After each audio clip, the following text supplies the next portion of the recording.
Mala liman. Barka dai. Na gajiya. Alhamdulillah. Kwana biyu. Ka ce godiya. Ya ayyuka. Mun gode wa Allah muna fama. Ya fama da jama'a. Kai, gaskiya sai a hankali. To yayi kyau. Ya Lafiya lau mala liman. me ke tafe da kai yaro? Abu ne ya shige min duhu. Na ce to bari zo wajen ka ka warware min wannan matsalan. Idan ba haka ba gaskiya abun ya shige min duhu sosai. To ina jinka. Na rasa yanda zan yi mala liman. Na ce to bari zo wajen ka. Na san ku in an zo wajen ku kawai an zo inda za a warware matsala. Yanzu ma kaga aiki nake har yanzu ina kan aiki. To yayi kyau. Ai ku kuna fama ai. A fama da jama'a. To mala liman tambayar da nake tafe da shi shine ya hukuncin wanda ya kashe kansa kuma ya gudu. Wanda ya kashe kansa Eh. kuma ya gudu. Ta ai ka zo wuri.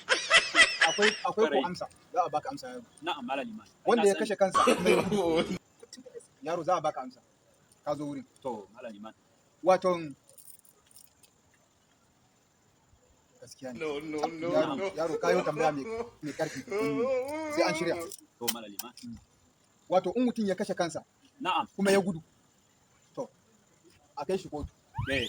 Bayan an kai shi kotu Eh. a rataye shi. Bayan an rataye shi Eh. a harbe shi.